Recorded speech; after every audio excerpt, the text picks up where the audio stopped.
it's really starting to feel that now that we've gotten used to kind of our routine of the pandemic and when we go out, when we stay in, our dogs have been needing to spend more and more time away from us. And after 4 months of constantly having us around them, that can be a major shift.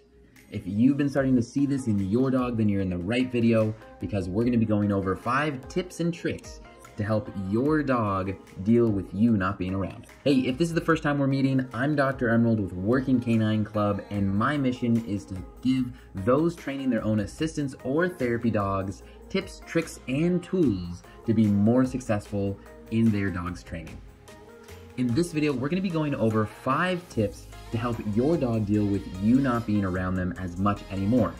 For many people, they're starting to see this in varying levels with their dogs, whether it's with whining and crying when you're not around. Maybe they are having accidents in the home, they're destroying property or items, and this is something that likely is only going to get worse if you don't start working with it now. What this is generally called is separation anxiety, and this is when our dogs get really worked up. They are fearful and anxious when we either leave them or they are left alone. So in our first tip, we're going to get our dogs just used to being away from us even when we are home. And so in tip number 1, we're going to utilize our crates, or rather our dogs' crates, in helping them have some separation from us, but in very small, easy steps. So what I want you to do is place a crate in the same room with you and place your dog in there for periods of time throughout the day. Now, in the beginning, this may only be for 10-15 minutes, but eventually this can grow to be an hour, 2 hours, where your dog is spending time in their kennel even when you're home. As your dog gets more and more comfortable with this, you can begin to shift this kennel from being in the same room as you are into separate rooms. This could be on different stories or levels of your home, or have them isolated in one room by themselves. You can close the door so they get used to being away from you when you're not even gone. They're just in separate rooms. And this can be the beginning and the foundational piece of getting your dog used to spending time away from you so that they aren't getting worked up when you actually are leaving the home. In tip 2, we're going to build on the first tip, and this actually will carry on over when you are leaving the home, and that's give your dogs something to distract themselves with when you're not right next to them. Now, this may be as easy as giving them food in their kennel, or giving them food as you're leaving so that they're distracted with what's going on and they're not sitting there experiencing all of the emotions that come in and are associated with you leaving or being away from them.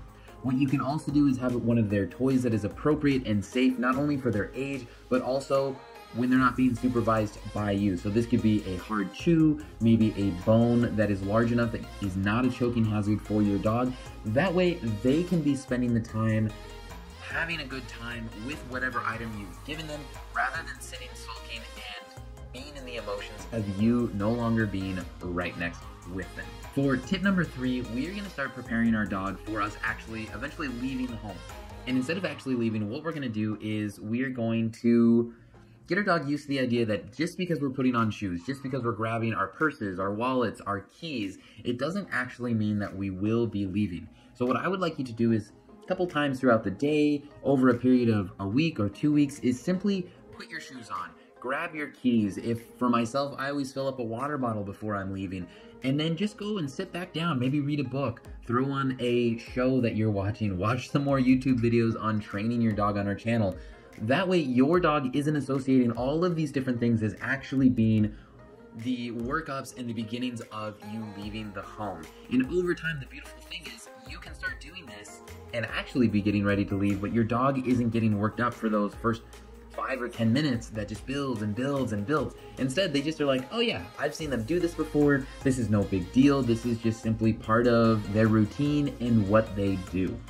And tip number 4, we are going to leave the house in a very calm manner. We aren't going to make a big deal of it. So we've already been practicing with our dogs at being in the kennel, feeding them, giving them toys, having them get used to you putting on your shoes, filling your water bottle, grabbing your keys, Now, when we actually are going to be leaving, we're going to place our dog in the kennel. They'll have that toy there, and then we're just going to leave. We're not going to make a big production of it. We're simply going to exit the area, and this ties right back into when you come home. I also want you to be very nonchalant when you are re-entering the home. You're letting your dog out of their kennel. You're not going to be all excited to see them. It's just simply going to be opening their kennel, giving them some pets, letting them know that they're doing a great job, and then moving on with your day-to-day activities. You're not going to make a big scene about you coming home to your dog, because all that does is it adds to that anxiety for your dog when they're like so anxious about you already being gone. And then when you finally do return home, you make a big deal like, oh yes, thank goodness I am home, I'm back with you. Instead, it's going to be very calm, you're going to be very collected, so that your dog doesn't feel those emotions getting built into the practice of you actually returning home with them. In tip number 5, what I would like you to do is to slowly increase the amount of time that you are away from your dog. When you are leaving, make it just for 5 minutes. Maybe all you're doing is going down and getting some mail, you're taking a walk around the block, and over time, slowly increase the periods of time that you are away from your dog.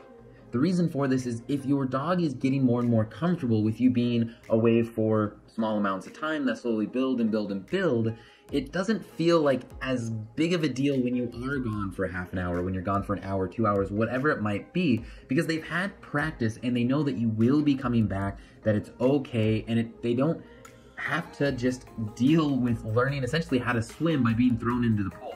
You're putting the waders on by doing these other tips. You are making it very easy for them. You're making it enjoyable for them to be in their kennel by themselves. And then you're making it for small amounts of time. That way, as you transition back to work over potentially the next few weeks, or for others over the course of months, they're already prepared for this. One of the big shifts for our dog is that, especially if they're a puppy, they've had these last 4 months with you, around you all the time.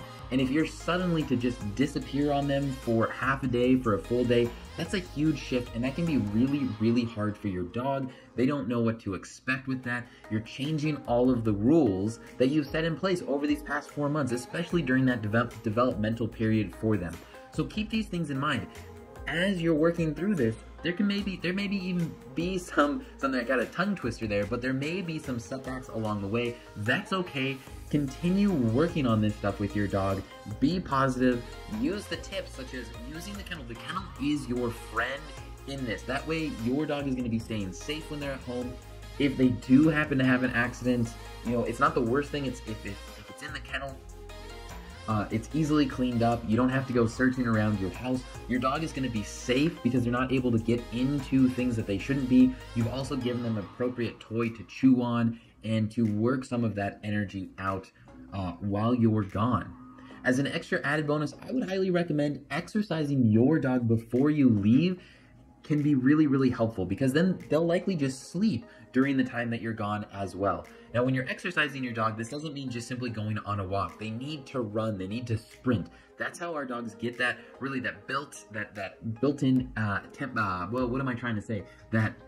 that built-up energy that's stored inside them. They need to be running. So if you want to play fetch with them, if you want to work on your recalls between you and another person, or you and the kennel, those are great ways to really get the energy out of your dog so that when you leave, they're already tired out. They're more willing to sleep, or more likely to sleep, chew on a toy. They want to relax after those periods anyways. So give these a shot. For the question of this video, what are ways that you help your dog be nice and calm when you leave them at home and you spend some time away from them? Do you utilize treats? Do you like to use the kennel? Is there something that I didn't mention in this video that you would love for me to add in a future video, or that you've had great success with?